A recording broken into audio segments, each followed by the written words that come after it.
सभी साथियों को मेरा नमस्कार, राम राम, जय गौ माता की, वंदे मातरम। साथियों हम पढ़ते आ रहे हैं कंप्यूटर, और कंप्यूटर में अभी तक हमने 3 पार्ट किए हैं, जिसमें हमने पढ़ा है कंप्यूटर का परिचय और कंप्यूटर की विशेषताएं, कंप्यूटर का इतिहास, कंप्यूटर की पीढ़ियाँ, कंप्यूटर का वर्गीकरण और कंप्यूटर के अनुप्रयोग हमने पढ़े, और उससे संबंधित महत्वपूर्ण प्रश्न जो पिछली परीक्षाओं में पूछे गए हैं वो अभी तक हमने डिस्कस किए हैं। आज हम इसको आगे बढ़ाते हैं और पढ़ते हैं साथियों आर्किटेक्चर ऑफ कंप्यूटर, यानी कंप्यूटर की संरचना। इस टॉपिक के अंदर 2 टॉपिक हम कवर करने वाले हैं। वे है कंप्यूटर का संगठन यानी ऑर्गेनाइजेशन ऑफ कंप्यूटर, और दूसरा है कंप्यूटर की वर्किंग यानी कार्यप्रणाली ऑफ कंप्यूटर की कार्यप्रणाली यानी वर्किंग ऑफ कंप्यूटर। ये दोनों ही टॉपिक साथियों इसी टॉपिक के अंदर कवर होने वाले हैं। तो कंप्यूटर का आर्किटेक्चर यानी कंप्यूटर की संरचना क्या होती है। तो साथियों सबसे पहले हम कंप्यूटर की संरचना की परिभाषा समझ लेते हैं कि कंप्यूटर के विभिन्न अवयव तथा उनके मध्य संबंध कंप्यूटर की संरचना कहलाती। कैसे साथियों, कंप्यूटर के कितने अवयव होते हैं, कंप्यूटर की संरचना किस तरह की होती है, वो हम सभी डिस्कस करते हैं। तो कंप्यूटर की संरचना की परिभाषा की बात करें तो कंप्यूटर के विभिन्न अवयव तथा उनके संबंध कंप्यूटर की संरचना कहलाती है। कंप्यूटर की संरचना यानी आर्किटेक्चर, संरचना या आप कह सकते हैं आर्किटेक्चर।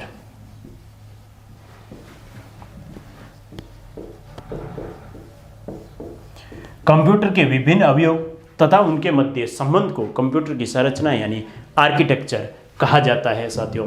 तो कंप्यूटर के विभिन्न अवयव, कंप्यूटर के कितने अवयव होते हैं। आज के दौर का यदि हम कंप्यूटर देखें साथियों, जहाँ जिसकी शुरू हुई थी, जिसका आदि प्रारूप था एनालिटिकल इंजन चार्ल्स बेबेज 1833। तो साथियों आज के दौर का हम कंप्यूटर देखें हैं तो कंप्यूटर में इनपुट और आउटपुट यूनिट होती है, यानी कंप्यूटर में मानव अपने इंस्ट्रक्शन कंप्यूटर को दे सकता है और कंप्यूटर अपनी बात मानव को बता सकता है। ये होती है साथियों इनपुट और आउटपुट यूनिट। ये कंप्यूटर का पहला अवयव है। दूसरा क्या होता है, कंप्यूटर का साथियों कंप्यूटर का इंटरनल पार्ट देखें तो कंप्यूटर में सीपीयू होता है। और तीसरे पार्ट की बात करें तो कंप्यूटर में साथियों मेमोरी होती है। तो कंप्यूटर के महत्वपूर्ण 3 अवयव है। कंप्यूटर के हम बात करें तो कंप्यूटर के 3 अवयव होते हैं। अब 3 अवयव कौन कौन से होते हैं। पहले अवयव की बात करें तो इनपुट एवं आउटपुट यूनिट। पहला अवयव है इनपुट एवं आउटपुट यूनिट। दूसरा अवयव है साथियों कंप्यूटर का सीपीयू। अब सीपीयू की फुल फॉर्म क्या होती है और सीपीयू क्या होता है, इसके बारे में अभी हम डिटेल डिस्कस करते हैं। और तीसरा अवयव है कंप्यूटर का स्टोरेज यूनिट या मेमोरी। स्टोरेज यूनिट कह दो या मेमोरी यूनिट कह दो। यह है साथियों तीसरा और महत्वपूर्ण अवयव। तो कंप्यूटर के प्रमुख 3 अवयव होते हैं, और 3 अवयव में से पहला अवयव इनपुट आउटपुट यूनिट, दूसरा सीपीयू और तीसरा स्टोरेज। तो साथियों मैं कंपटीशन एग्जाम के सिलेबस की बात करूं तो उसमें आता है साथियों कंप्यूटर का संगठन यानी ऑर्गेनाइजेशन ऑफ कंप्यूटर, एवं यह भी आता है कि कंप्यूटर की कार्यप्रणाली यानी वर्किंग ऑफ कंप्यूटर। तो कंप्यूटर की कार्यप्रणाली साथियों सीपीयू, और कंप्यूटर की कार्यप्रणाली के 2 महत्वपूर्ण अंग होते हैं सीपीयू और मेमोरी। दूसरा साथियों कंप्यूटर का जो संगठन होता है, कंप्यूटर के संगठन में इनपुट आउटपुट यूनिट, सीपीयू और मेमोरी तीनों ही ऐड होती है। तो हम बनाते हैं साथियों कंप्यूटर का आर्किटेक्चर यानी कंप्यूटर की संरचना हम बनाते हैं। तो कंप्यूटर की संरचना कैसे होती है साथियों, उसका डायग्राम की सहायता से या लेखा चित्र की सहायता से हम देखें कंप्यूटर की संरचना किस तरह की होती है। कंप्यूटर की संरचना तो आपको पता चल गया कंप्यूटर के 3 अवयव होते हैं। तो कंप्यूटर के 3 अवयव होते हैं, इनकी संरचना कैसे होती है साथियों। सबसे प्रथम जो कंप्यूटर की संरचना प्रथम अवयव की बात करें तो वह है इनपुट इकाई या इनपुट इकाई, या आप कह सकते हैं जो भी जिसकी सहायता से मानव कंप्यूटर को निर्देश दे सकता है या मानव कंप्यूटर को डेटा इनपुट कर सकता है, वो है इनपुट यूनिट। इनपुट यूनिट से डेटा डेटा की एंट्री होती है कंप्यूटर के सीपीयू में। अब कंप्यूटर के सीपीयू में तीन हिस्से होते हैं प्रमुखता। कंप्यूटर के सीपीयू में तीन हिस्से होते हैं। एक होता है साथियों सीयू। सीयू का मतलब होता है कंट्रोल यूनिट। सीयू की फुल फॉर्म क्या है साथियों? Control unit. एक होता है ALU, arithmetic logic unit, ALU. और तीसरा होता है प्राइमरी मेमोरी, प्राइमरी मेमोरी या मुख्य मेमोरी, पीएम। ये कंप्यूटर के, और इस पूरे को मिलाकर कंप्यूटर का क्या है साथियों? ये पूरा कंप्यूटर का है सीपीयू। कंट्रोल यूनिट और एएलयू आपस में कनेक्ट रहते हैं। एएलयू और प्राइमरी मेमोरी यानी मुख्य मेमोरी आपस में कनेक्टेड रहते हैं और इनपुट साथियों जाता है सबसे पहले कंट्रोल यूनिट में। कंट्रोल यूनिट की सहायता से एएलयू और प्राइमरी मेमोरी में सेव कर सकते हैं आप प्रोसेसिंग के दौरान। और कंट्रोल यूनिट या सीपीयू से ही आप बाद में आउटपुट भी दिखा सकते हैं यूज़र को। तो लास्ट आप यूनिट कह सकते हैं क्या साथियों? आउटपुट इकाई, आउटपुट इकाई या आउटपुट यूनिट। ये है साथियों कंप्यूटर का आर्किटेक्चर। ये कंप्यूटर का आर्किटेक्चर है। और इसमें साथियों कंट्रोल यूनिट क्या करता है कि कंट्रोल यूनिट इन सभी को कंट्रोल करता है। ये है आपका सीपीयू, ये इनपुट यूनिट, ये आउटपुट यूनिट, और लास्ट है स्टोरेज यूनिट यानी सेकेंडरी मेमोरी साथियों, द्वितीयक मेमोरी। और द्वितीयक memory last part, secondary memory या आप कह सकते हैं मेमोरी यूनिट या सेकेंडरी मेमोरी या सेकेंडरी स्टोरेज। और ये साथियों सभी आपस में जुड़े हुए रहते हैं। ये सभी आपस में जुड़े हुए रहते हैं और इन सभी को कंट्रोल करता है ये कंट्रोल यूनिट। ये सभी को कंट्रोल करता है कंट्रोल यूनिट, इन सभी को। ये आप कह सकते हैं कंप्यूटर का आर्किटेक्चर या कंप्यूटर की संरचना, जिसमें साथियों सीपीयू का मतलब मैं बता देता हूं। सीपीयू की फुल फॉर्म है साथियों सेंट्रल प्रोसेसिंग यूनिट। और सीयू की फुल फॉर्म है साथियों, जो सीयू लिखा है सीयू की फुल फॉर्म है कंट्रोल यूनिट। और बात करें एएलयू, एएलयू की फुल फॉर्म है साथियों अर्थमेटिक लॉजिकल यूनिट,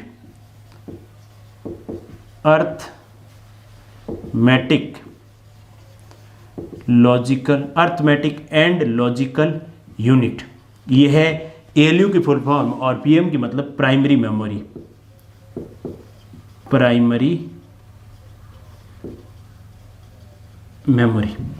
ये है साथियों इन सभी की फुल फॉर्म। अब एक बार हम और डिटेल में इसको डिस्कस करना चाहें तो साथियों इसकी प्रोसेसिंग कैसे होती है, कंप्यूटर की वर्किंग कैसे होती है। साथियों कोई भी यूज़र या मानव जो कंप्यूटर को यूज लेना चाहता है उपयोग में, वो इनपुट यूनिट की सहायता से कंप्यूटर में कोई प्रोग्राम या निर्देश इनपुट कर सकता है और उस निर्देश के अकॉर्डिंग कोई डेटा इनपुट कर सकता है। तो उसके द्वारा दिया गया डेटा साथियों कंप्यूटर के सीपीयू में इनपुट होता है और सीपीयू क्या करता है, कंट्रोल यूनिट, एएलयू और प्राइमरी मेमोरी की सहायता से उन डेटा पर प्रोसेस करता है। एक होता है साथियों डेटा और एक होता है इंफॉर्मेशन यानी सूचना, जो मानव आंकड़े कंप्यूटर को देता है और उन आंकड़ों पर कंप्यूटर जब प्रोसेस करता है प्रोग्राम या निर्देश के अनुसार, तो प्रोसेस किया हुआ डेटा जो रिजल्ट या परिणाम जो होता है उसको आप कहेंगे साथियों सूचना। उसके बारे में हम डिस्कस कर लेंगे। तो साथियों एएलयू यानी अर्थमेटिक और लॉजिकल, यानी अर्थमेटिक के संबंधित यानी जोड़ बाकी गुणा भाग से संबंधित तथा तर्क वितर्क से संबंधित यानी लॉजिक से संबंधित जितने भी कार्य है वो अर्थमेटिक और लॉजिकल यूनिट करता है और कंट्रोल यूनिट की सहायता से ये कंट्रोल होता है। इससे डेटा प्राइमरी मेमोरी में और प्राइमरी मेमोरी से जब इसको चाहिए तब कंट्रोल यूनिट इस डेटा को अवेलेबल कराता है और सेव करता जाता है। तो ये कंट्रोल यूनिट, एएलयू और प्राइमरी मेमोरी तीनों मिलकर कंप्यूटर का सीपीयू यानी सेंट्रल प्रोसेसिंग यूनिट बनाते हैं। सेंट्रल प्रोसेसिंग यूनिट साथियों कंप्यूटर का ब्रेन या मस्तिष्क भी कह सकते हैं। इन सभी को साथियों हम एक एक करके अभी डिटेल में डिस्कस करने वाले हैं। जो भी आपने डेटा प्रोसेस किया और जो भी सूचना आपके पास, जो भी परिणाम आपको प्राप्त हुआ, वो आप आउटपुट यूनिट में यानी कंप्यूटर प्रदर्शित कर सकता है। जैसे आप कह सकते हैं मॉनिटर पे प्रदर्शित करना या प्रिंटर की सहायता से आउटपुट देना। आउटपुट यूनिट पे आप प्रदर्शित भी कर सकते हैं यूज़र को, तथा साथ ही उन परिणाम को आप सेकेंडरी मेमोरी में सेव भी कर सकते हैं। तो ये है साथियों मेमोरी यूनिट यानी स्टोरेज यूनिट कंप्यूटर की, और ये कंप्यूटर के 3 प्रमुख पार्ट है। तो साथियों उम्मीद करके चल रहा हूँ आपको समझ में आया होगा। अब हम एक एक करके डिस्कस करते हैं, इनपुट यूनिट के बारे में डिटेल में, आउटपुट यूनिट के बारे में डिटेल में, सीपीयू के बारे में डिटेल में, और मेमोरी के बारे में पूरा डिटेल में डिस्कस करते हैं। तो साथियों हम पढ़ रहे हैं कंप्यूटर का आर्किटेक्चर, और कंप्यूटर के आर्किटेक्चर में अभी तक हमने पढ़ा है कंप्यूटर की संरचना या आर्किटेक्चर क्या होता है, उसकी परिभाषा क्या होती है, और कंप्यूटर के कितने भाग या अवयव होते हैं। तो साथियों डायग्राम हमने अभी बना के समझा था, और डायग्राम कुछ इस तरह से था कि कंप्यूटर में एक होता है इनपुट यूनिट। इनपुट यूनिट को मैं जैसे दे दूँ, नाम दे दूँ IU, और इनपुट यूनिट की सहायता से आप डेटा दे सकते हैं CPU को। CPU के खुद के 3 पार्ट होते हैं। CPU में एक होता है साथियों कंट्रोल यूनिट यानी CU, एक होता है arithmetic and logical unit ALU, और एक होता है प्राइमरी मेमोरी यानी PM। ये होते हैं साथियों CPU के 3 पार्ट। इस पूरे को सम्मिलित रूप से आप क्या कहते हैं, कंप्यूटर का CPU। और इस CPU जो भी डेटा पर या जो भी निर्देश के अनुसार डेटा पर प्रोसेस करने के बाद जो भी परिणाम आता है, उस परिणाम को CPU की सहायता से आप परिणाम आउटपुट पे यूनिट पर देख सकते हैं, OU पे देख सकते हैं, तथा उस परिणाम को आप सेकेंडरी मेमोरी में सेव भी कर सकते हैं। यह है सेकेंडरी मेमोरी या द्वितीयक मेमोरी, इस पर आप सेव भी कर सकते हैं। यह है कंप्यूटर के पार्ट्स या कंप्यूटर की संरचना। और आपको पता है साथियों हमने डिस्कस किया है कंप्यूटर के परिचय में कि कंप्यूटर का ये जो आर्किटेक्चर है, इस आर्किटेक्चर को देने वाला सर्वप्रथम पहला वैज्ञानिक क्या था, तो हमने प्रश्नों में भी डिस्कस किया था साथियों। सर्वप्रथम कंप्यूटर का आर्किटेक्चर किसने दिया था साथियों, सर्वप्रथम जॉन वॉन न्यूमैन ने 1948 में कंप्यूटर की संरचना बताई थी साथियों। इस तरह की ही संरचना, इससे हूबहू मिलती जुलती संरचना दी थी, कंप्यूटर की संरचना दी थी जॉन वॉन न्यूमैन ने 1948 में। तो साथियों पूछा जा सकता है इस तरह का प्रश्न, और प्रश्न हमने डिस्कस भी किया है। तो साथियों John von Neumann computer architecture का पितामह या जनक था। अब साथियों इसको आगे बढ़ाते हैं और हम एक एक करके डिस्कस करते हैं कि इनपुट यूनिट का क्या काम होता है। CU ALU ये आपस में कनेक्टेड रहते हैं, CU ALU और प्राइमरी मेमोरी का क्या काम होता है। तो हम डिस्कस करेंगे कि इनपुट यूनिट क्या होता है, आउटपुट यूनिट क्या होता है, क्या इसकी वर्किंग होती है, CPU क्या होता है, और CPU में अलग अलग पार्ट की क्या कार्य होता है, क्या वर्किंग होती है, और फिर सेकेंडरी मेमोरी और प्राइमरी मेमोरी या मेमोरी यूनिट, मेमोरी कितने तरह की होती है, वे सभी एक एक करके डिस्कस करते हैं। तो शुरुआत करते हैं साथियों इनपुट यूनिट से। इनपुट यूनिट या इनपुट इकाई, इनपुट यूनिट क्या होता है साथियों। इनपुट यूनिट इसमें क्या होगा साथियों, ये हम एक एक करके डिस्कस करेंगे। तो ये कंप्यूटर का संगठन यानी कंप्यूटर ऑर्गेनाइजेशन ऑफ कंप्यूटर, इसको कहते हैं। CU ALU और PM यानी CPU को मिलाकर कंप्यूटर का ऑर्गेनाइजेशन बनता है। कंप्यूटर का ऑर्गेनाइजेशन और कंप्यूटर की कार्य प्रणाली साथियों इसी टॉपिक के अंदर कवर हो जाएगी, क्योंकि इनपुट यूनिट का क्या कार्य होता है, इनपुट यूनिट क्या होता है, इसमें सारा डिटेल में जब पढ़ेंगे तो कार्य प्रणाली भी इसी के साथ क्लियर हो जाएगी। तो इनपुट यूनिट का क्या कार्य है साथियों। इनपुट यूनिट क्या होता है कि जैसे आप आधुनिक कंप्यूटर में देखें तो कीबोर्ड कंप्यूटर की इनपुट इकाई है, माउस कंप्यूटर की इनपुट इकाई है, यानी ऐसी इकाइयाँ जिनकी सहायता से आप कंप्यूटर को इनपुट या कंप्यूटर को डेटा या निर्देश दे सकते हैं। यानी कोई मानव अपनी बात कंप्यूटर तक जिन इकाइयों की सहायता से पहुंचाता है वे इकाई इनपुट इकाई कहलाती। यानी ऐसी इकाइयाँ जिनकी सहायता से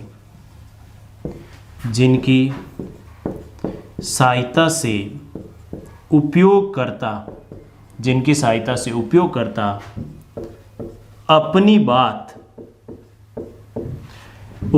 अपनी बात कंप्यूटर तक पहुंचा सके, क्या कहलाती साथियों, इनपुट इकाई कहलाती। अब इनपुट इकाई का कार्य क्या है साथियों? इनपुट इकाई के कार्य की हम बात करें, इनके क्या कार्य होते हैं? मेन कार्य क्या है इनपुट इकाई का? इनपुट इकाई की परिभाषा ऐसी इकाई है जिनकी सहायता से उपयोगकर्ता अपनी बात कंप्यूटर तक पहुंचा सके, वे होती है सारी इनपुट इकाइयाँ। अब इनपुट यूनिट्स कितनी होती है, इनपुट युक्तियाँ कौन कौन सी होती है, वो अगले चैप्टर में हम और डिटेल में डिस्कस करेंगे। कौन कौन सी इनपुट इकाइयाँ हो सकती है अलग अलग। स्कैनर भी इनपुट इकाई है, कीबोर्ड भी इनपुट इकाई है, माउस भी इनपुट इकाई है, और भी बहुत सारी तरह की इनपुट इकाइयाँ होंगी। उन सभी को हम डिटेल में डिस्कस करेंगे। उससे पहले साथियों डिस्कस करते हैं इनपुट इकाई के कार्य क्या है। इनपुट इकाई क्या करती है साथियों? इनपुट यूनिट जो कंप्यूटर में होती है वो उपयोगकर्ता के द्वारा दिए गए डेटा तथा निर्देश को क्या करती है? स्वीकार करती है। तो पहला कार्य, उपयोगकर्ता द्वारा दिए गए डेटा यानी आंकड़े तथा निर्देश यानी प्रोग्राम निर्देशों को स्वीकार करती है।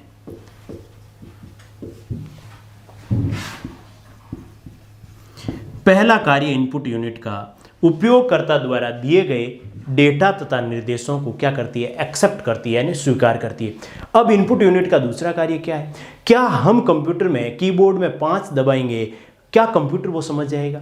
क्या हम कीबोर्ड पे एक की प्रेस करेंगे, जैसे जे वाली की या के वाली की या एम वाली की प्रेस करेंगे, या F1 F2 फंक्शन की प्रेस करते ही क्या कंप्यूटर वो समझ जाएगा? नहीं साथियों, कंप्यूटर कभी भी हमारी भाषा नहीं समझता है। कंप्यूटर केवल मशीन लैंग्वेज समझता है, यानी बाइनरी कोड समझता है। तो ये इनपुट इकाई क्या करेगी? हमारे जो डेटा और निर्देशों को स्वीकार करेगी, उनको मशीन लैंग्वेज में चेंज करेगी। तो दूसरा कार्य दिए गए, प्राप्त किए गए, किसके द्वारा? उपयोगकर्ता से प्राप्त कर लिया।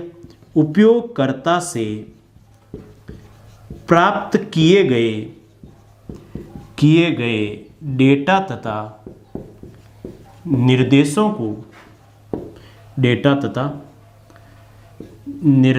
को मशीनी भाषा या आप कह सकते हैं बाइनरी या द्विआधारी, हिंदी में कहें तो द्विआधारी या इंग्लिश में बाइनरी भाषा में बदलती है। यह है इनपुट इकाई का दूसरा कार्य। हम जो इनपुट देंगे कंप्यूटर को, उन इनपुट को स्वीकार करेगी, ये पहला कार्य। उन इनपुट को स्वीकार करके मशीन कोड में चेंज करेगी, ये भी इनपुट इकाई का ही कार्य होता है। जैसे ही आप कोई की प्रेस करेंगे, उसको एक्सेप्ट करेगी और साथ में मशीन लैंग्वेज में बदल देगी। और तीसरा कार्य साथियों, तीसरा और महत्वपूर्ण कार्य, जो ये मशीन लैंग्वेज में जो कोड बनाया इसने, इन कोड को कंप्यूटर को फॉरवर्ड कर देगा, यानी सीपीयू को बता देगी। तो डेटा तथा निर्देशों के मशीन कोड को, यानी जो मशीन कोड बनाया उसने, मशीन कोड को सीपीयू को भेज देती है या कंप्यूटर में भेज देती है। यह है इनपुट इकाई का तीसरा कार्य। और इनपुट इकाई अपने कार्य से फ्री हो गई, डेटा को एक्सेप्ट किया, मशीन कोड में कन्वर्ट किया और सीपीयू को भेज दिया। अब सीपीयू उन पे प्रोसेस करेगा। कैसे प्रोसेस होगा वो सीपीयू जाने। तो ये है साथियों इनपुट इकाई। इनपुट इकाई के ये कार्य, यानी हम कंप्यूटर की कार्य प्रणाली भी पढ़ रहे हैं और कंप्यूटर का संगठन भी पढ़ रहे हैं, और इनपुट इकाई की क्या परिभाषा होगी। तो उम्मीद करके चल रहा हूँ साथियों आपको समझ में आया होगा। अब हम पढ़ते हैं आउटपुट इकाई क्या होती है, क्योंकि इनपुट इकाई और आउटपुट इकाई लगभग एक ही जैसी होती है, लेकिन वर्किंग अपोजिट होती है। ये इनपुट देने के लिए होती है और वो आउटपुट लेने के लिए होती है। और साथियों लोकल लैंग्वेज में मैं बात करूँ, हम मातृभाषा में बात करूँ, तो इनपुट इकाई ऐसी इकाई जिससे मानव कंप्यूटर को अपनी बात बता सके, और आउटपुट इकाई ऐसी इकाई जिससे कंप्यूटर अपनी बात मानव को बता सके। यानी कंप्यूटर और मानव के बीच बातचीत करने का जरिया है इनपुट और आउटपुट इकाई। तो पढ़ते हैं साथियों आउटपुट इकाई क्या होती है, उसके क्या कार्य होते हैं। तो साथियों कंप्यूटर की संरचना यानी आर्किटेक्चर ऑफ कंप्यूटर को आगे बढ़ाते हैं और सेकंड पॉइंट पढ़ते हैं हम आउटपुट यूनिट। क्या होती है साथियों आउटपुट यूनिट? जैसे इनपुट यूनिट के बारे में हमने डिस्कस किया, वैसे ही आउटपुट यूनिट नाम से स्पष्ट है, आउटपुट देने वाला यानी आउटपुट यूनिट।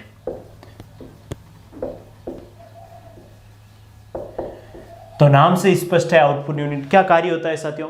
कंप्यूटर जब किसी डेटा पर निर्देशों के अनुसार प्रोसेस करके कोई परिणाम प्राप्त करता है तो उस परिणाम को प्रदर्शित करने के लिए जिन यूनिट या इकाई का उपयोग होता है वे होती है आउटपुट इकाई। तो साथियों परिभाषा की बात करें तो परिणाम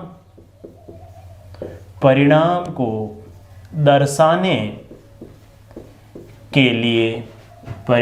दर्शाने के लिए जिन यूनिट्स या इकाइयां का इस्तेमाल होता है या उपयोग होता है, इस्तेमाल होता है, वे आउटपुट यूनिट कहलाती है। जैसे साथियों कंप्यूटर का मॉनिटर आउटपुट दिखाता है, कंप्यूटर का प्रिंटर भी आउटपुट दिखाता है। तो ये ऐसी सभी इकाइयाँ जो कंप्यूटर पर परिणाम को प्रदर्शित करती है, या हम मातृभाषा में या लोकल भाषा में कहें तो कंप्यूटर जिन इकाइयों की सहायता से मानव से बात करता है, कंप्यूटर अपनी बात मानव को जिन इकाइयों की सहायता से बता सकती है वे होती है आउटपुट, और जिन इकाइयों की सहायता से मानव अपनी बात कंप्यूटर को बता सकते हैं वे है इनपुट।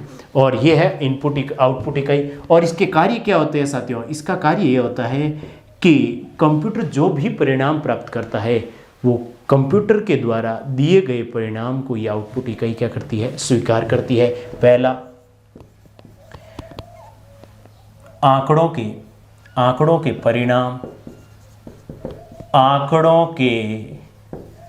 परिणाम को कंप्यूटर से स्वीकार करती है। जैसे साथियों इनपुट इकाई मानव द्वारा दिए गए डेटा तथा निर्देशों को स्वीकार करती है, वैसे ही आंकड़ों के परिणाम को कंप्यूटर से ये स्वीकार करती है। जो कंप्यूटर के द्वारा दिए गए परिणाम होंगे वो साथियों मशीन लैंग्वेज में होंगे, यानी बाइनरी लैंग्वेज में होंगे। उन बाइनरी लैंग्वेज को क्या हम समझ सकते हैं? नहीं। तो उन बाइनरी लैंग्वेज को पहले हमारी भाषा में बदलेगा, यानी दूसरा इसका कार्य कंप्यूटर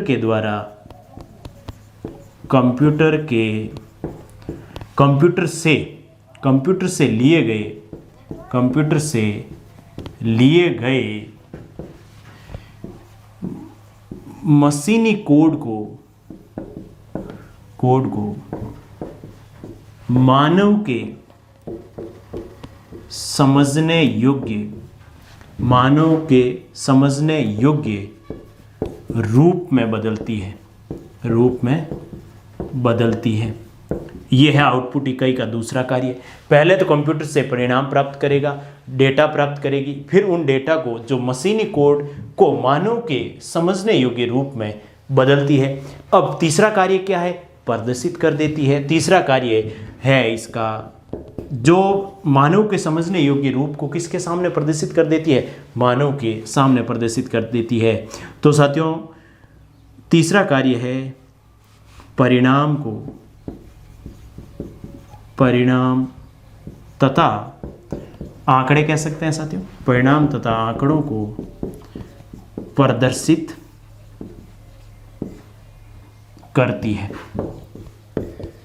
पहला परिणाम तथा आंकड़े कंप्यूटर से प्राप्त करेगी। दूसरा जो मशीनी लैंग्वेज में आंकड़े हैं उनको मानव के समझने योग्य रूप में बदलेगी, और बदले हुए रूप को परिणाम तथा आंकड़ों को मानव के सामने प्रदर्शित कर देगी। यह है आउटपुट यूनिट की इकाई। हमने पढ़ा है कंप्यूटर का आर्किटेक्चर, कंप्यूटर की प्रत्येक इकाई की हम कार्य प्रणाली भी साथ में जान रहे हैं साथियों, यानी कंप्यूटर का संगठन भी पढ़ रहे हैं और कंप्यूटर की कार्य प्रणाली। इस इकाई की क्या कार्य है वो हमने डिस्कस कर लिए हैं। अब साथियों हम इसको आगे बढ़ाते हैं और पढ़ते हैं सीपीयू के बारे में। सीपीयू कंबाइंड क्या होता है, कितनी इकाइयाँ होती है, और सभी की हम एक एक करके डिटेल में डिस्कस करते हैं। तो साथियों हम डिस्कस करते आ रहे हैं कंप्यूटर की संरचना यानी आर्किटेक्चर ऑफ कंप्यूटर। उसमें कंप्यूटर के 3 अवयव होते हैं, पहला अवयव हम डिस्कस कर चुके हैं इनपुट और आउटपुट यूनिट, यानी इनपुट इकाई अलग से डिस्कस किया, point number first input unit, point number second output unit. लेकिन भाग के अवयव या भाग की बात की जाए तो वो कंप्यूटर का पहला भाग है। कंप्यूटर का दूसरा और महत्वपूर्ण अवयव साथियों है सीपीयू, यानी सीपीयू की फुल फॉर्म है सेंट्रल प्रोसेसिंग यूनिट, यानी साथियों केंद्रीय प्रोसेसिंग मतलब क्रियान्वयन इकाई, केंद्रीय क्रियान्वयन इकाई, यानी कंप्यूटर में जितने भी डेटा और निर्देश होता है उनका जो क्रियान्वयन यानी एग्जीक्यूशन या जो प्रोसेसिंग होती है वो किस में होती है साथियों, सीपीयू के अंदर होती है। सारा जितना भी आप डेटा इनपुट देंगे उन सभी पे, चाहे अर्थमेटिक गणनाएं हो चाहे लॉजिकल गणनाएं हैं, वे सारी सीपीयू में होती है। तो इसलिए साथियों सीपीयू को कंप्यूटर का मस्तिष्क या ब्रेन ऑफ कंप्यूटर भी कहा जाता है। यदि पूछ लें साथियों ब्रेन ऑफ कंप्यूटर या कंप्यूटर का मस्तिष्क, तो सीपीयू को कंप्यूटर का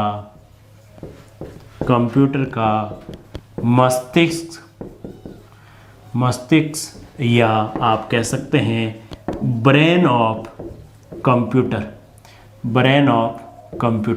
कौन साथियों, सीपीयू को कहा जाता है। अब साथियों सीपीयू के कार्य क्या होते हैं, यह है सीपीयू की परिभाषा। सीपीयू को कंप्यूटर का मस्तिष्क, जितने भी कंप्यूटर में प्रोसेसिंग होती है, जितनी भी डेटा प्रोसेसिंग होती है, जितना भी क्रियान्वयन होता है वो सारा सीपीयू की तरह सीपीयू से होता है। कंप्यूटर की इनपुट इकाई, आउटपुट यूनिट, मेमोरी, इन सभी पर, या अर्थमेटिक लॉजिकल यूनिट और प्राइमरी मेमोरी, इन सभी पे कंट्रोल किससे होता है, कंट्रोल करता है कंट्रोल यूनिट। और कंट्रोल यूनिट किसका भाग होता है, सीपीयू का भाग होता है। तो कंप्यूटर पर सभी प्रकार के कार्यों पर कंट्रोल कौन करता है, सीपीयू। तो आप कह सकते हैं दूसरी सीपीयू की पॉइंट में, दूसरे नंबर पॉइंट हम देखें तो सीपीयू कंप्यूटर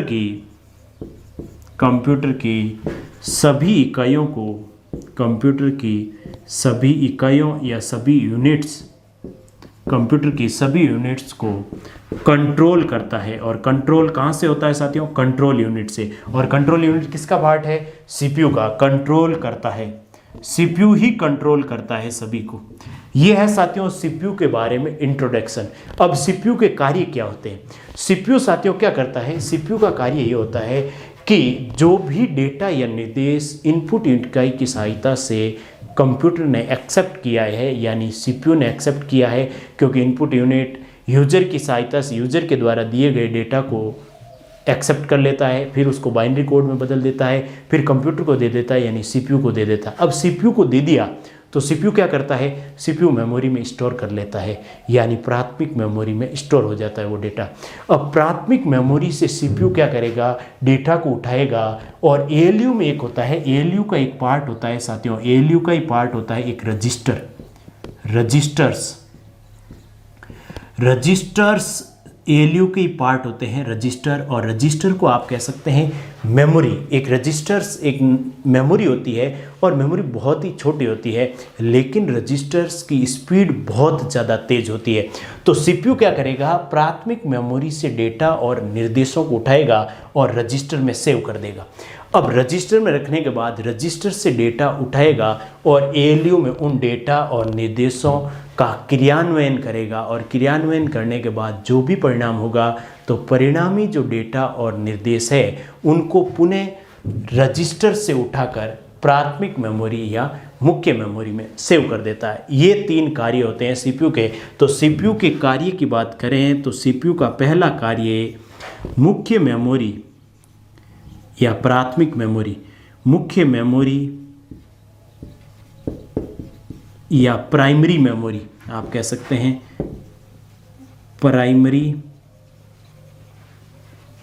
मेमोरी से आंकड़े यानी डेटा तथा निर्देशों यानी प्रोग्राम, निर्देश किस में होते हैं, प्रोग्राम्स। मुख्य मेमोरी से आंकड़े तथा निर्देशों को कहाँ लाकर रख देगा, रजिस्टर में लाकर रख देगा। मुख्य मेमोरी से आंकड़े तथा निर्देशों को रजिस्टर्स में स्थानांतरित करता है, स्थानांतरित करता है। अब साथियों आपके माइंड में आ रहा होगा कि रजिस्टर क्या होता है और रजिस्टर में स्थानांतरित क्यों करता है। तो साथियों मैं आपको बताता हूँ, रजिस्टर एक ऐसी मेमोरी होती है, रजिस्टर एक ऐसी स्टोरेज डिवाइस होती है जिसकी गति प्राइमरी मेमोरी से कई गुना तेज होती है। यानी रजिस्टर में डेटा सेव करना और सेव किए हुए डेटा को एएलयू के द्वारा उपयोग लेना वो बहुत ही ज़्यादा फास्ट होता है। इसलिए कंप्यूटर की गति बढ़ाने के लिए प्राइमरी मेमोरी से डेटा सीपीयू क्या कर देगा, रजिस्टर में स्थानांतरित कर देगा, ताकि एएलयू को जब कैलकुलेशन करनी हो, चाहे अर्थमेटिक हो चाहे लॉजिकल टाइप की गणना हो, वो बड़ी आसानी से हो और फास्ट गति से हो। ये होता है साथियों रजिस्टर्स का काम। तो रजिस्टर में स्थानांतरित कर देगा। जैसे ही स्थानांतरित हुआ डेटा रजिस्टर में, अब साथियों उन आंकड़ों तथा प्रोग्राम को कर्मिक रूप से क्रियान्वयन करेगा। कौन? एएलयू क्रियान्वयन करेगा। और एएलयू पार्ट किसका है? सीपीयू का। तो हम सीपीयू के कार्य पढ़ रहे हैं, तो फिर इनको क्या करेगा, डेटा तथा निर्देशों को या निर्देशों का डेटा तो है ही, निर्देशों का कर्मिक रूप से यानी कर्म वाइज निर्देशों का कर्मिक रूप से क्रियान्वयन यानी एग्जीक्यूशन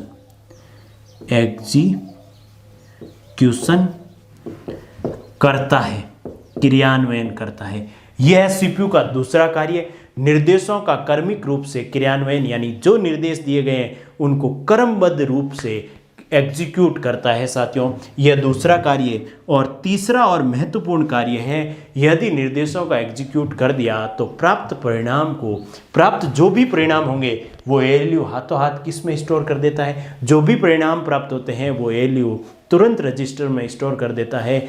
तो प्राप्त परिणाम को रजिस्टर से पुनः किस में सेव कर देगा, मुख्य मेमोरी में। तो हम कह सकते हैं प्राप्त परिणामों को रजिस्टर से मुख्य मेमोरी में स्थानांतरित कर देता है, स्थानांतरित करता है। यह है साथियों सीपीयू की वर्किंग, यानी सीपीयू की कार्यप्रणाली। क्योंकि साथियों सिलेबस में कई बार दिया होता है कंप्यूटर की कार्यप्रणाली, तो साथियों कंप्यूटर की कार्यप्रणाली हम साथ साथ पढ़ रहे हैं। इनपुट इकाई के कार्य पढ़े, आउटपुट इकाई के कार्य पढ़े और सीपीयू के कार्य पढ़े, और साथ में ही कंप्यूटर की संरचना यानी कंप्यूटर का आर्किटेक्चर, या आप इसको कह सकते हैं कंप्यूटर का संगठन भी साथ साथ पढ़ रहे हैं। यह है साथियों सीपीयू क्या होता है। सीपीयू को कंप्यूटर का मस्तिष्क कहा जाता है। सीपीयू कंप्यूटर की सभी यूनिट्स को कंट्रोल करता है और सीपीयू के 3 महत्वपूर्ण कार्य क्या होते हैं ये हमने डिस्कस किए हैं। अब इसको आगे बढ़ाते हैं और साथियों एक एक करके डिस्कस करते हैं। कंट्रोल यूनिट क्या होता है, एएलयू क्या होता है, और फिर हम डिस्कस करेंगे मेमोरी यानी जो स्टोरेज डिवाइस होती है, यानी भंडारण क्षमता जो कंप्यूटर की है वो क्या होती है, उसके बारे में डिटेल डिस्कस करते हैं साथियों। तो साथियों कंप्यूटर की संरचना को हम आगे बढ़ाते हैं और हम डिटेल में डिस्कस करते हैं कि सीपीयू के पार्ट क्या क्या होते हैं और उनके क्या क्या कार्य होते हैं। तो साथियों सीपीयू का प्रथम और महत्वपूर्ण पार्ट है कंट्रोल यूनिट। तो कंप्यूटर की संरचना में पॉइंट नंबर 4 हम डिस्कस करते हैं कि सीयू, और सीयू की फुल फॉर्म है साथियों कंट्रोल यूनिट। क्या होती है साथियों कंट्रोल यूनिट, नाम से स्पष्ट है। कंप्यूटर की जितनी भी इकाइयाँ होती है, चाहे वो सीपीयू हो, चाहे आउटपुट यूनिट, इनपुट यूनिट पहला अवयव हो, चाहे मेमोरी यूनिट, इन सभी को कंट्रोल जो करने का कार्य होता है वो कंट्रोल यूनिट का होता है। तथा साथियों इन सभी में आपसी जो तालमेल को बनाए हुए रखती है वो भी कंट्रोल यूनिट। यानी हम कह सकते हैं कि कंट्रोल यूनिट कंप्यूटर के सभी भागों, या आप कह सकते हैं कंप्यूटर के सभी भागों या अवयवों को कंट्रोल करती है, यानी कंट्रोल अथवा आप हिंदी में कह सकते हैं नियंत्रित करती है। यह है कंट्रोल यूनिट का पहला कार्य, या कंट्रोल यूनिट का क्या मतलब होता है, कंप्यूटर के सभी अवयव या भाग, जितने भी कंप्यूटर के पार्ट है उन सभी को कंट्रोल करती है। जितनी भी इनपुट इकाई है, जितनी भी आउटपुट यूनिट्स है और मेमोरी यूनिट और अर्थमेटिक लॉजिकल यूनिट, इन सभी को कंट्रोल यूनिट क्या करता है, कंट्रोल करता है। तथा कंप्यूटर के सभी भागों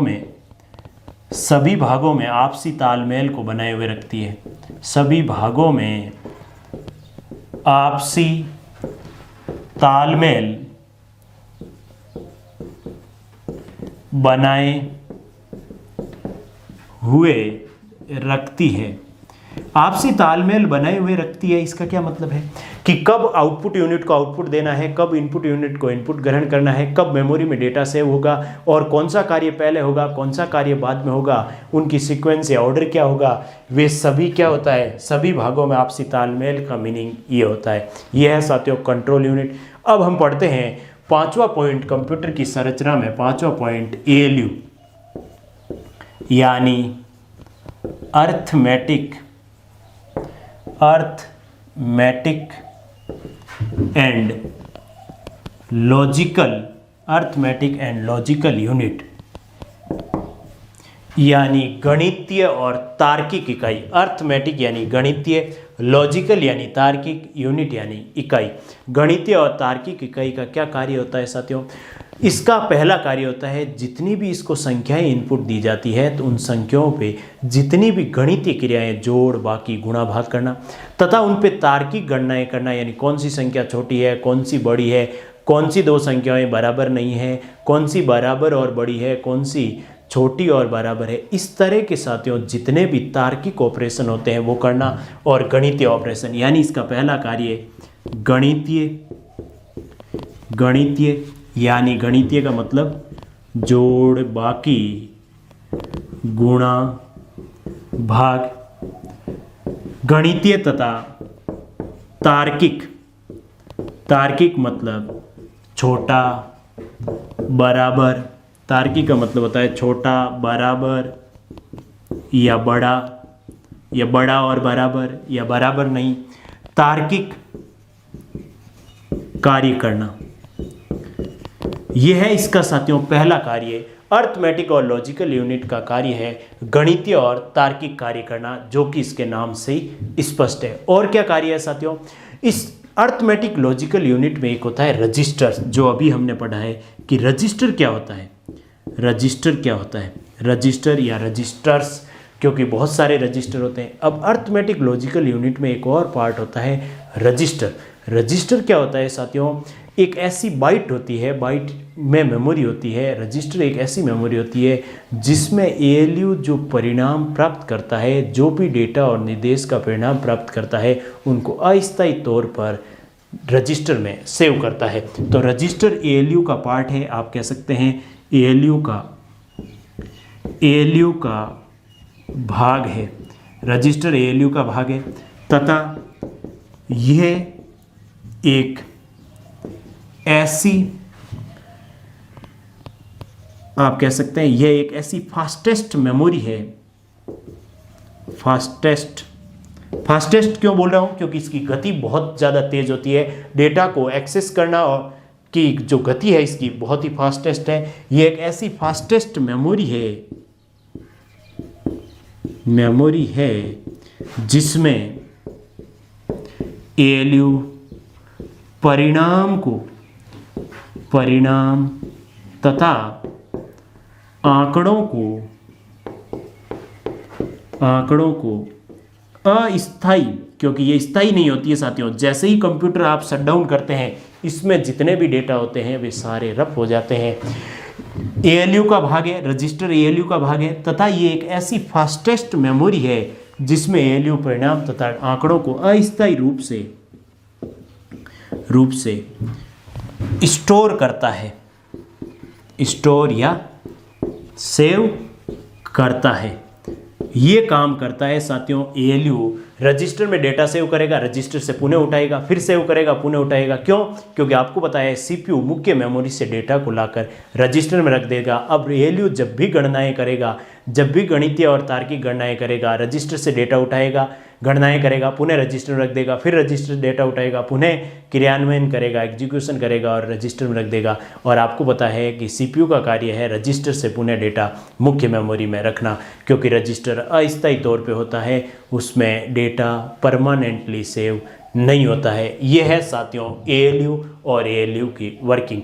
अब हम कंप्यूटर के तीसरे अवयव पर चलते हैं। तीसरा और महत्वपूर्ण अवयव है मेमोरी। मेमोरी कितने प्रकार की होती है और मेमोरी का क्या काम होता है वो हम डिस्कस करते हैं। तो साथियों कंप्यूटर की संरचना को आगे बढ़ाते हैं और कंप्यूटर के अवयव या कंप्यूटर के भाग में अभी तक हमने 2 पार्ट पूरे कर लिए हैं। इनपुट आउटपुट यूनिट कंप्यूटर का पहला भाग, दूसरा भाग CPU सेंट्रल प्रोसेसिंग यूनिट, और कंप्यूटर का तीसरा भाग होता है साथियों memory unit. Memory unit, memory unit या आप कह सकते हैं स्टोरेज यूनिट। स्टोरेज यूनिट यह है तीसरा और महत्वपूर्ण भाग। और कंप्यूटर की संरचना हम पॉइंट नंबर कहें तो पॉइंट नंबर 6 हम डिस्कस करने जा रहे हैं साथियों। Point number 6 memory unit. साथियों क्या कंप्यूटर में एक ही तरह की मेमोरी होती है? नहीं साथियों, कंप्यूटर में मेमोरी या मेमोरी यूनिट 2 प्रकार की होती है। कंप्यूटर में मेमोरी यूनिट को हम 2 भागों में बांट सकते हैं। एक होती है साथियों प्राइमरी मेमोरी। प्राइमरी मेमोरी ये है साथियों प्राइमरी मेमोरी, यानी आप हिंदी में कहें तो प्राथमिक मेमोरी। प्राथमिक मेमोरी। और दूसरी होती है साथियों secondary memory. Secondary memory, secondary को आप कह सकते हैं द्वितीयक। द्वितीयक मेमोरी। अब साथियों प्राइमरी मेमोरी क्या होती है और द्वितीयक मेमोरी क्या होती है? मेमोरी क्या होती है आपको पता है साथियों, मेमोरी का काम होता है आंकड़े या परिणाम तथा निर्देश को स्टोर करके रखना, यानी सेव करके रखना काफ़ी लंबे समय तक। कुछ मेमोरी ऐसी होती है जो शॉर्ट टाइम के लिए स्टोर करती है, कुछ मेमोरी ऐसी होती है जो लॉन्ग टाइम के लिए स्टोर करती है। तो कौन सी मेमोरी शॉर्ट टाइम के लिए इस्तेमाल होती है, कौन सी मेमोरी लॉन्ग टाइम डेटा को सेव करने के लिए इस्तेमाल होती है? मेमोरी का मतलब साथियों परिणाम, निर्देश तथा जो भी प्रोग्राम्स और जो भी आंकड़े होंगे उनको सेव रखना, यानी लंबे समय तक याद रखना, ये होता है मेमोरी। अब साथियों प्राइमरी मेमोरी और सेकेंडरी मेमोरी में क्या फ़र्क है? प्राइमरी मेमोरी साथियों CPU का ही भाग होता है। आप कह सकते हैं जो CPU का ही भाग होता है, प्राइमरी मेमोरी CPU का भाग होती है। प्राइमरी मेमोरी CPU का भाग होती है, जबकि यह CPU का भाग नहीं होती है।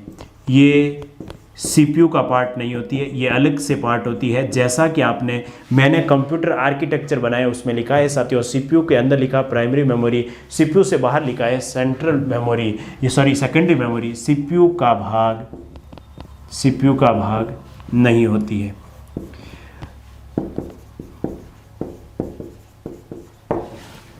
अब साथियों प्राइमरी मेमोरी CPU का भाग क्यों होती है? क्योंकि प्राइमरी मेमोरी को आप कह सकते हैं, प्राइमरी मेमोरी को आप ये भी कह सकते हैं, प्राइमरी मेमोरी का दूसरा नाम है मुख्य मेमोरी। प्राइमरी मेमोरी का दूसरा नाम क्या है? मुख्य मेमोरी या प्राथमिक मेमोरी। जबकि सेकेंडरी मेमोरी का दूसरा नाम है साथियों आप कह सकते हैं बाह्य मेमोरी। बाह्य मेमोरी क्यों? क्योंकि ये CPU से बाहर होती है, या इसको आप मुख्य मेमोरी या आप कह सकते हैं आप आंतरिक मेमोरी। आंतरिक मेमोरी ये होती है साथियों प्राथमिक मेमोरी। मुख्य मेमोरी या आंतरिक मेमोरी इसको कहते हैं बाह्य मेमोरी। मुख्य मेमोरी CPU का ही पार्ट होती है, जबकि बाह्य मेमोरी CPU का पार्ट नहीं होती। CPU का पार्ट होने का कारण क्या है? कारण ये है साथियों मुख्य मेमोरी के CPU का पार्ट होने का कारण है कि इसकी गति बहुत तेज होती है।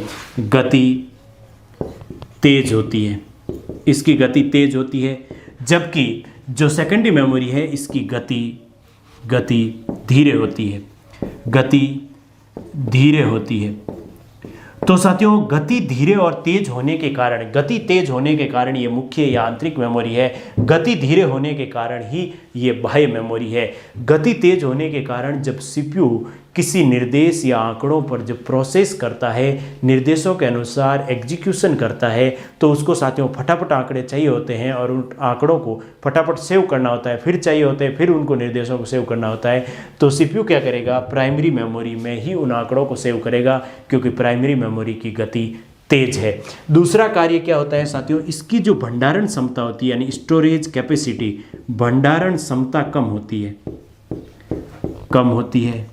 भंडारण क्षमता कम होती है, जबकि साथियों जो द्वितीयक मेमोरी होती है इसकी भंडारण क्षमता अधिक होती है, भंडारण क्षमता अधिक होती है। एक और बात करूं साथियों प्राथमिक मेमोरी और सेकेंडरी मेमोरी में, प्राथमिक मेमोरी में साथियों डेटा अस्थायी रूप से सेव होता है, यानी थोड़े समय के लिए आप सेव कर सकते हैं, फिर नया डेटा सेव हो जाएगा वहाँ, क्योंकि भंडारण क्षमता कम होती है और आंकड़े बहुत ज़्यादा होते हैं। थोड़े समय के लिए कोई आंकड़ा सेव होगा, जब तक उसमें प्रोसेसिंग चलेगी फिर वो परिणाम सेव होगा, फिर नया आंकड़ा आ जाएगा उसकी जगह। तो प्राथमिक मेमोरी की भंडारण क्षमता कम होती है, इसमें भंडारण क्षमता अधिक होती है। सेकेंडरी मेमोरी में साथियों जो आंकड़े होते हैं वो लंबे समय तक सेव रहते हैं, यानी लंबे समय तक स्टोर रहते हैं, जबकि यहाँ अस्थायी रूप से स्टोर होते हैं। यानी यह कह सकते हैं आंकड़े तथा परिणाम, आंकड़े तथा परिणाम अस्थायी रूप से, अस्थायी रूप से, या आप कह सकते हैं कम समय के लिए, कम समय के लिए स्टोर रहते हैं, कम समय के लिए स्टोर रहते हैं। जबकि सेकेंडरी मेमोरी में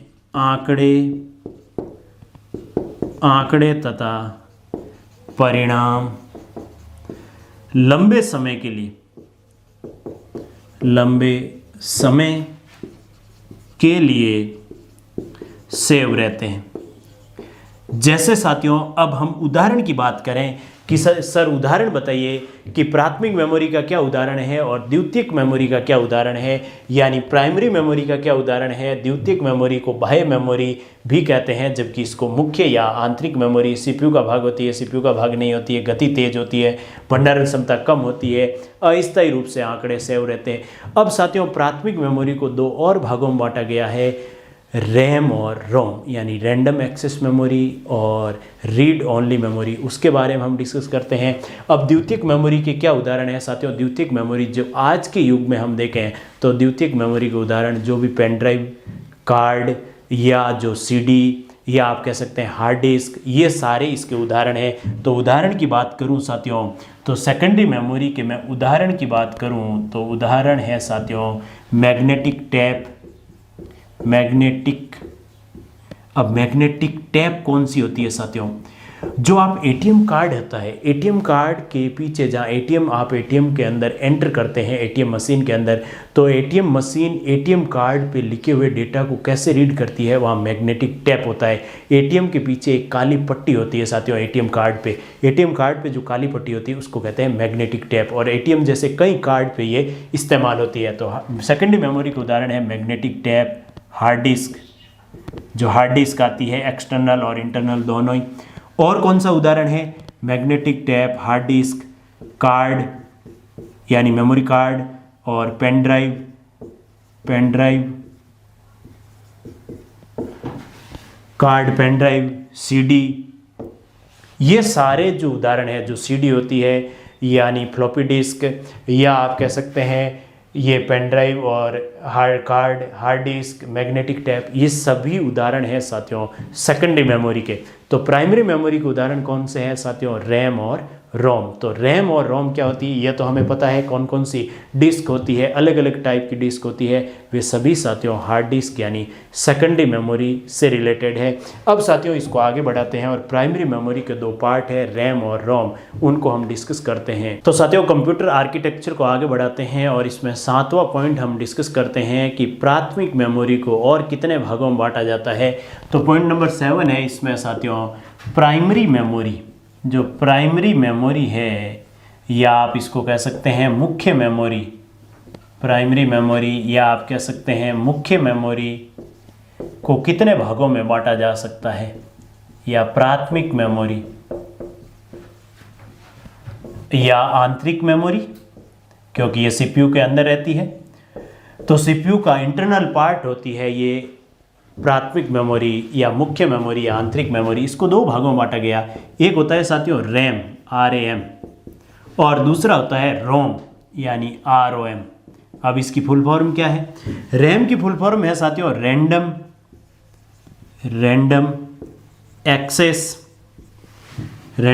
access memory, random access memory, जबकि रोम की फुल फॉर्म है रीड ओनली मेमोरी। नाम से स्पष्ट है साथियों इसका क्या मतलब होता है। रैम का मतलब होता है रैंडम एक्सेस मेमोरी और रोम का मतलब होता है रीड ओनली मेमोरी। साथियों रैंडम एक्सेस मेमोरी यानी जब चाहें तब हम अपने अनुसार, हम नहीं साथियों, सीपीयू, कंट्रोल यूनिट और एएलयू जब चाहें तब अपने अनुसार उसको रैंडमली एक्सेस करता रहे। तो रैम जो होती है वो साथियों कंप्यूटर में जब सीपीयू में प्रोसेसिंग होती है यानी सीपीयू की वर्किंग होती है तब रैम बहुत ज़्यादा एक्सेस होती है, रैंडमली एक्सेस होती है। उसमें डेटा और परिणाम, डेटा और निर्देश सेव होते हैं, फिर उनका परिणाम सेव होता है, फिर डेटा यानी आंकड़े, निर्देश और परिणाम अस्थायी रूप से उसमें सेव होते रहते हैं। तो साथियों हम कह सकते हैं आंकड़े यानी डेटा, निर्देश तथा परिणाम अस्थायी रूप से सेव या आप कह सकते हैं स्टोर रहते हैं। ये है साथियों रैम। रैम में डेटा, परिणाम और अस्थायी रूप से सेव रहते हैं क्योंकि सीपीयू यहाँ से डेटा को उठाएगा, एएलयू के रजिस्टर में इनपुट, एएलयू के रजिस्टर में स्टोर कर देगा, एएलयू उन पे काम करेगा, फिर सीपीयू रजिस्टर से डेटा को उठाएगा और रैंडम एक्सेस मेमोरी में सेव कर देगा। और ये साथियों तब तक सेव रहते हैं जब तक आप इसको आउटपुट यूनिट को नहीं देते, प्रदर्शित नहीं करते और सेकेंडरी मेमोरी में परमानेंटली सेव नहीं होता है, तब तक ये साथियों रैंडम एक्सेस मेमोरी में डेटा पड़ा रहता है। जबकि रीड ओनली मेमोरी में डेटा साथियों पहले से ही स्टोर होता है। डेटा पहले से, डेटा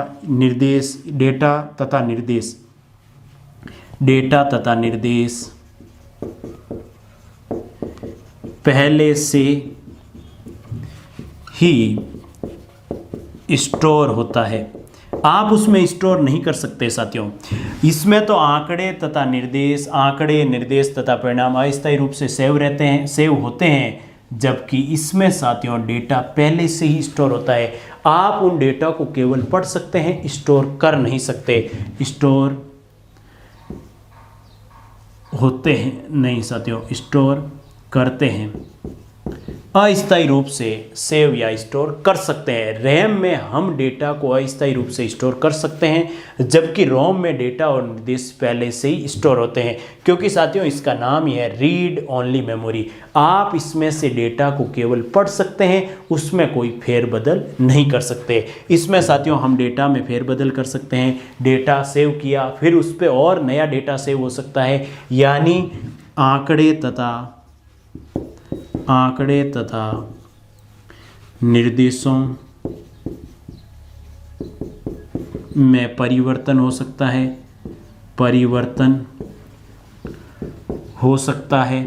आंकड़े तथा निर्देशों में हम परिवर्तन कर सकते हैं, नया आंकड़ा दे सकते हैं, उसकी जगह नया सेव कर सकते हैं। जबकि इसमें से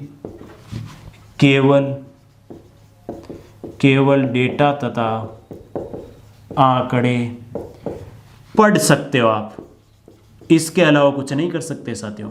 उसमें नया परिवर्तन नहीं कर सकते, केवल पहले से जो स्टोर है उनको पढ़ सकते हैं। तो इसका क्या काम है और इसका क्या काम है, इसका काम तो हमने जान लिया, इसका क्या काम है साथियों।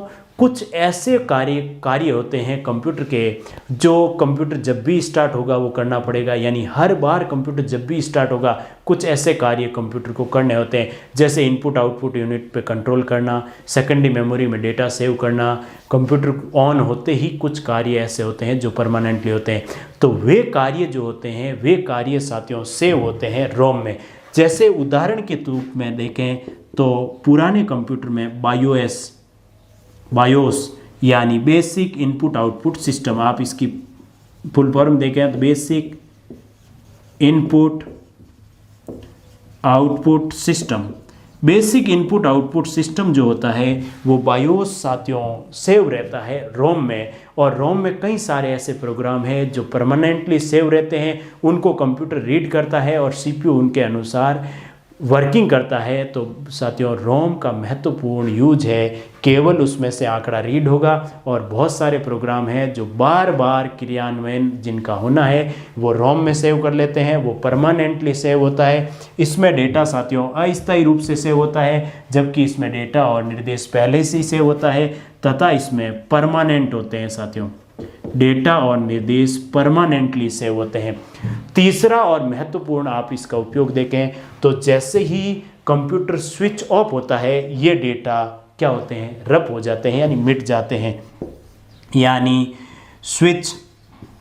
स्विच ऑफ किसके, कंप्यूटर के स्विच ऑफ होते ही डेटा रफ हो जाते हैं यानी मिट जाते हैं। जबकि इसमें डेटा क्या होता है साथियों, तीसरा पॉइंट लिख सकते हैं, इसमें डेटा परमानेंट होता है यानी लाइट चली जाए या कंप्यूटर फोर्सफुली शट डाउन हो जाए या हम शट डाउन करें तो इसका डेटा साथियों रप नहीं होता है।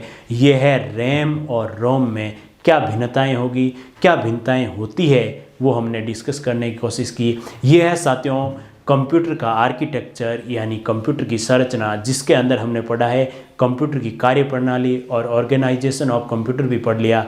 इस टॉपिक से रिलेटेड कुछ और टर्म्स हैं जिनको हम डिस्कस कर लेते हैं, फिर इसको आगे बढ़ाएंगे और अगले पार्ट में इस टॉपिक से रिलेटेड जितनी भी पिछली परीक्षाओं में प्रश्न पूछे गए उन सभी प्रश्नों को हम डिस्कस करेंगे साथियों कंप्यूटर के टॉपिक में कई सारी ऐसी टर्म्स है जो बार बार आपके सामने आएगी और उनका आपके जहन में आएगा कि इनका क्या मतलब होता है, तो वे हम डिस्कस कर लेते हैं, फिर कंप्यूटर को आगे बढ़ाएंगे और इस टॉपिक से रिलेटेड कुछ क्वेश्चन करेंगे अगले पार्ट में।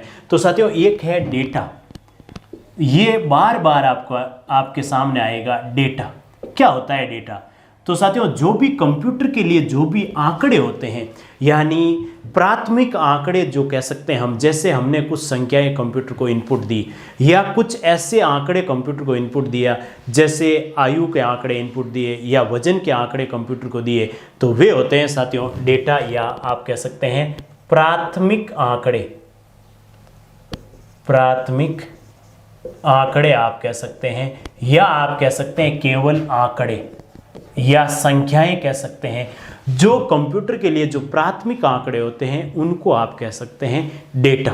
अब एक होता है साथियों बार बार आएगा सूचना या आप कह सकते हैं इसको इंफॉर्मेशन। ये आपके बीच में बार बार कंप्यूटर जब भी टॉपिक आप पढ़ेंगे तो कंप्यूटर का जब भी टीचर कंप्यूटर पढ़ाएगा तो बार बार वो बात करेगा डेटा इन्फॉर्मेशन, डेटा इन्फॉर्मेशन। तो इन्फॉर्मेशन होता है जो साथियों प्रोसेस्ड डेटा होते हैं, ऐसे डेटा या ऐसे आंकड़े जिन पर गणनाएं की जा चुकी है।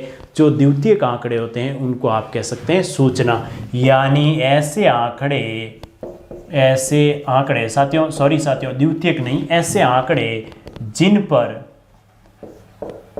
पर प्रोसेसिंग या आप कह सकते हैं जिन पर प्रोसेसिंग या हिंदी में कहें तो गणनाएं हो चुकी है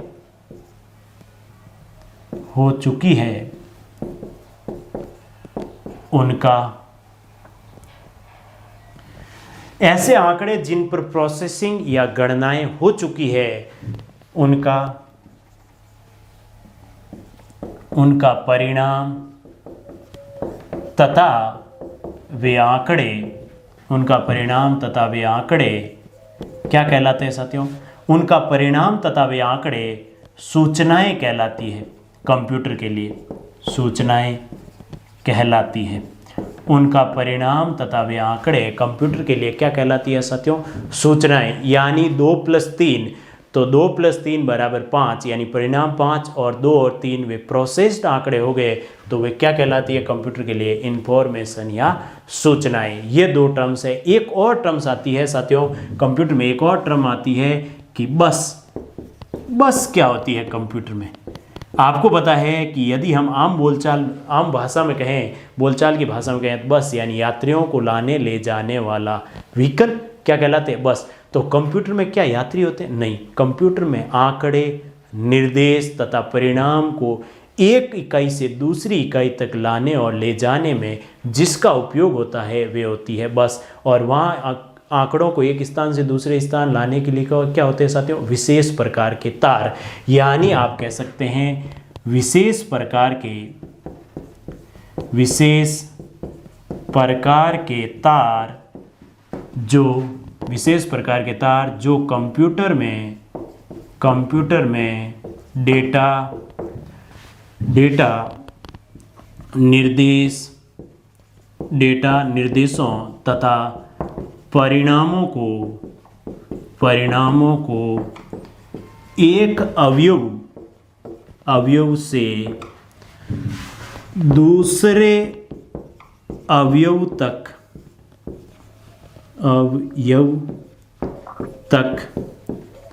लाने तथा ले जाने का कार्य करती है, बस कहलाती है। यानी आंकड़ों को एक स्थान से दूसरे स्थान, जैसे इनपुट से सीपीयू से मेमोरी से सेकेंडरी मेमोरी या सीपीयू से आउटपुट यूनिट, इन तक पहुंचाने वाले जितने भी कंप्यूटर की वायरिंग होती है वे सभी कंप्यूटर की भाषा में या टेक्निकल भाषा में क्या कहलाती है साथियों, बस। जैसे आपने अपने मोबाइल फ़ोन को कंप्यूटर से अटैच करना है तो आपके पास एक केबल होती है साथियों, यूएसबी केबल आप उसको कहते हैं, यूएसबी केबल, या कई बार आपको उसको कहते हैं डेटा केबल।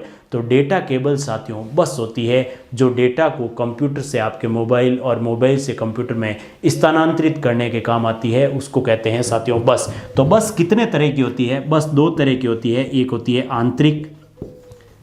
आंतरिक बस और दूसरी होती है बाह्य बस। अब आंतरिक बस क्या होती है और बाह्य बस क्या होती है उसके बारे में थोड़ा सा साथियों मैं आपको बता देता हूं। जो कंप्यूटर के आंतरिक पार्ट है, इंटरनल पार्ट, यानी कंट्रोल यूनिट को एएलयू से जोड़ना, एएलयू को प्राइमरी मेमोरी से जोड़ना, प्राइमरी मेमोरी को सेकेंडरी मेमोरी से जोड़ना, ये कंप्यूटर के जो इंटरनल पार्ट जो मदरबोर्ड पे रहते हैं, इन पार्ट को आपस में जो कनेक्शन होता है, इन पार्ट पर जिस वायरिंग के थ्रू कनेक्शन होता है उसको कहते हैं आंतरिक बस। और कंप्यूटर के इंटरनल पार्ट यानी सीपीयू को इनपुट यूनिट से जोड़ना, सीपीयू को आउटपुट यूनिट से जोड़ना, जैसे साथियों माउस कंप्यूटर से जुड़ता है सीपीयू से, यानी माइक्रो प्रोसेसर से जुड़ता है माउस, और यूएसबी के थ्रू ही जुड़ता है कीबोर्ड। तो माउस और कीबोर्ड जिन बसों की सहायता से कंप्यूटर से जुड़ते हैं वे होती है साथियों बाह्य बस। जैसे मोबाइल को कंप्यूटर से अटैच करना, यह है बाह्य बस। यानी आप कह सकते हैं आंतरिक बस का नाम कहें तो साथियों एक है कंट्रोल बस, एक है साथियों एड्रेस बस, ये है आंतरिक बसों के नाम, एड्रेस बस। जबकि बाह्य बस को नाम दें यूएसबी, यानी यूएसबी की फुल फॉर्म भी साथियों एक परीक्षा में पूछी गई है। यूएसबी जो होती है, यूएसबी की फुल फॉर्म होती है साथियों यूनिवर्सल सीरियल बस, यूनिवर्सल सीरियल बस यूएसबी की फुल फॉर्म है, ये है साथियों बस। एक और टर्म आती है साथियों मदरबोर्ड। अब कंप्यूटर का मदरबोर्ड क्या होता है उसके बारे में भी हम डिस्कस कर लेते हैं, ताकि साथियों कंप्यूटर से रिलेटेड जितनी भी टर्म्स हम आगे वाले टॉपिक में बोलेंगे तो उसमें आपको कोई कंफ्यूजन नहीं हो। तो साथियों कंप्यूटर के आर्किटेक्चर यानी कंप्यूटर की संरचना में लास्ट पार्ट है मदरबोर्ड। क्या होता है साथियों मदरबोर्ड? हम कई बार इस शब्द से रूबरू होते हैं कि मदरबोर्ड क्या होता है।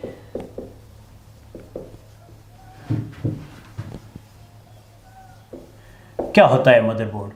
साथियों मदरबोर्ड क्या करता है कि कंप्यूटर के सभी अवयवों को आपस में जोड़ता है, यानी कंप्यूटर के सभी अवयवों को जोड़ने वाली जो युक्ति है वो मदरबोर्ड है, तथा उनके बीच में एक कनेक्शन इलेक्ट्रॉनिक्स और इलेक्ट्रिकल दोनों तरह के कनेक्शन उपलब्ध कराता है मदरबोर्ड। यानी आप कह सकते हैं कंप्यूटर के सभी अवयवों या आप कह सकते हैं भागों को जोड़ने वाला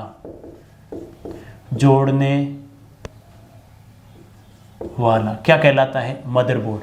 कंप्यूटर के सभी अवयवों या सभी भागों को आपस में जोड़ने वाला क्या कहलाता है? मदरबोर्ड कहलाता है। या आप कह सकते हैं कि यह क्या करता है साथियों? मदरबोर्ड कंप्यूटर के सभी भागों को इलेक्ट्रॉनिक्स तथा लॉजिकल पाथ उपलब्ध कराता है यानी कनेक्शन उपलब्ध कराता है। ये सभी अवयवों के मध्य इलेक्ट्रॉनिक्स तथा लॉजिकल कनेक्शन उपलब्ध कराता